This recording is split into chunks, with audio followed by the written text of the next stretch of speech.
Good morning, this is B.A. Shepherd, Mr. Idea Man, and this is the Winner's Locker Room. I did a Google search this morning on the word jackass and came up with this movie put out by, I think, MTV or somebody, about how these guys are just wild and crazy, do all kinds of crazy stunts, just ridiculous things. And they have this movie out that has really no plot to it, but it's all about just stunts, acting crazy, doing wild and dangerous things.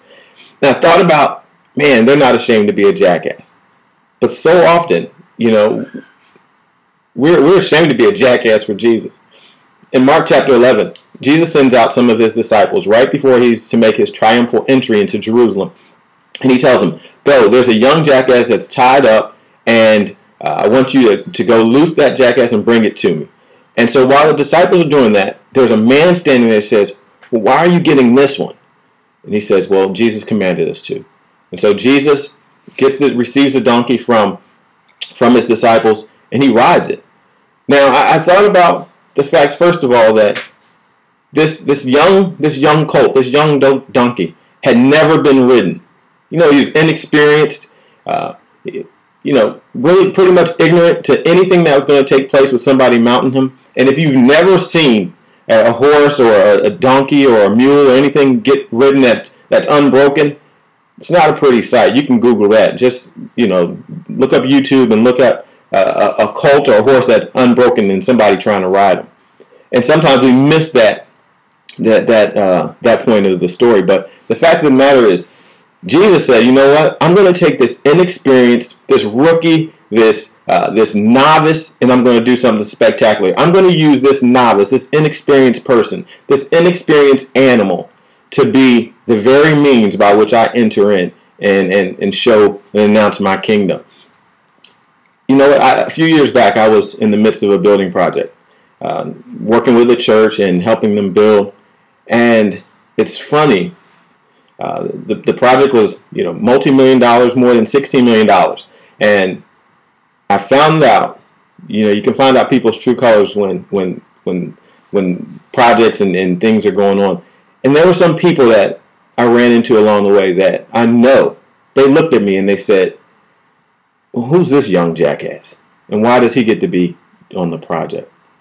And they didn't say the words, but you know what? Feelings and the way things are communicated, it comes across just that way.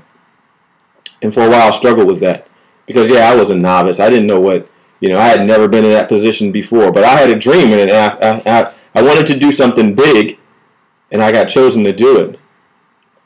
But I had never been there. Quite frankly, before the project had started, I had never seen a blueprint in my life. Didn't even know how to read them. And yet here I am in the midst of this multi-million-dollar project. All these multiple thousands of square feet getting built. And I'm there. But I think Jesus chose me for that. And what I'm saying to you today is, it doesn't matter that you've never been in a position before. It doesn't matter that it's all new to you, because when something's inside of you, like it is, that thing that you've been dreaming about, Jesus will pick the young jackass, the young experienced one, and use it. He'll pick the novice and use him. That colt had never did it before, but because of the way that Jesus will ride you, it'll work out.